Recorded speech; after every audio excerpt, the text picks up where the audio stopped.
Hey, welcome. We're so excited to be back. This week's Parshas Bahaloscha, fascinating Parsha. We talk about, it talks about how Bnei Yisrael, after being in the Midbar for some time, they started complaining. They were complaining about the man they want to meet, to bite into, and to feast off of. And they were complaining about just living in the Midbar and being like wandering Jews and not having a place to settle down to. And then some even complained about going back to Mitzrayim, where they were slaves. So when we reflect on this and we think about this, it's sort of like, what do you mean? Why were they complaining? Hashem just took them out of Mitzrayim. They were freed. They were slaves. And now they're free. And yeah, so they're wandering. So there's a process to get to the end. It's a means to the end. It's not going to be forever, even though it might feel like it. But it's definitely better than the alternative of being slaves in Mitzrayim and the way they were treated there. And the man, who wouldn't want man?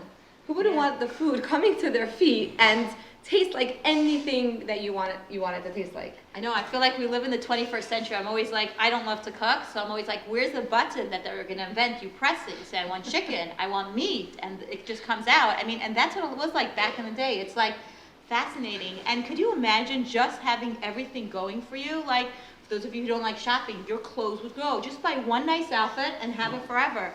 And the food, and just being so in the comfort of the togetherness of the travel in the clouds. There was so much. It seems like life was so perfect, although obviously life's never perfect. But how is it possible to complain when you have so much going for you? Right. So the way that I see it is that yes, everything could look great, but everything could also look not good. And you can take two people in the exact same situation, and one can see it as wonderful and positive and great, and one can see it as the most horrible thing that ever happened to them. So what is it all about? So I like to go back and to say, well, let's look within ourselves. And let's look and see what is our perspective and the reality that we are creating from the situation. Because the situation is not what is causing us to feel and to experience. It's our own reality of the situation. And we see that because we can see that even in this week's Parsha with Bnei Yisrael, it wasn't that everyone was complaining. It wasn't that all of Bnei Yisrael are complaining. There are just those that like to find the negative and like to find the things wrong with the situation, and those are the complainers, and we see that in life. I know that there's always those people that are always going to find what to complain about. They're always going to find something wrong with every situation, and no matter what you do, no matter how much you try to please, they're always going to find something wrong. And the reason is, it's not because of what's happening around them. It's not because of the situation. It's not because of the hand that they were dealt. It's because of the way that they are viewing it. And what is helpful is to look within yourself and say, okay, wait a second. Let's step back a second. What's going on the outside doesn't matter.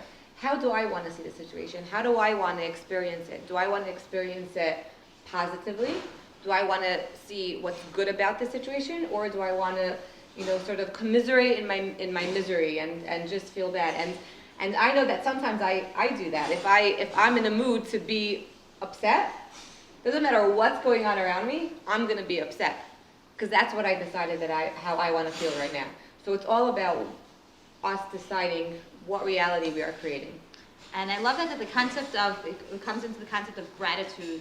Really, the key to happiness in life is not the cards that we're dealt with, not what we have in life, but what we focus on. And the practice of gratitude really, really, makes us happy. I've committed to this practice around 5 years ago. I just tell myself every day 5 things that I'm grateful for. Sometimes it's like that the weather is nice because I like to do it while I take a walk. Sometimes it's like that I have such a great friend.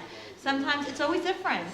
And that has rewired my brain, because the brain is, the way the brain works, it's wired to remember negative more than positive because it's wired for survival. But when we practice gratitude, it actually rewires the brain. And it makes our brain, it makes it work that we're much happier. So really the key to happiness is the practice of gratitude.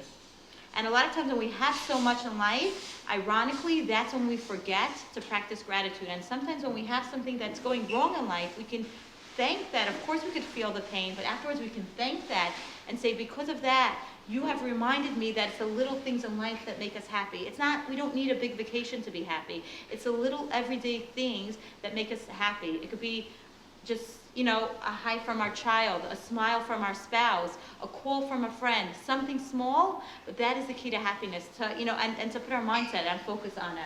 Right, so like as you ended that off with our mindset, so as much as we need to look towards gratitude, if we still are not able to see to make the reality and to experience even these good things as something that we should be grateful for, it won't help. So a call from a friend, sometimes I'm like, oh, I don't want to talk to this person. And sometimes it's like, oh, this is exactly what I needed. But why? It's all about how my perspective is at that moment and the reality that I'm making of that situation. So as much as we have to look towards gratitude, and I agree with Faigy on that gratitude is very important. It's very important to see the positive in everything, but I think that it's more about how we decide, that we have to make that decision that this is the experience that I want to get from this, from whatever the situation is, whether it could look to someone else as good or bad or whatever. There is no bad situation, there is no good situation. It's all neutral, and we have the ability to create the experience that we want from any situation. So what are you going to commit to have gratitude, or what situation are you going to change your mindset and view it differently? Thank you so much for tuning in, and put your comments below.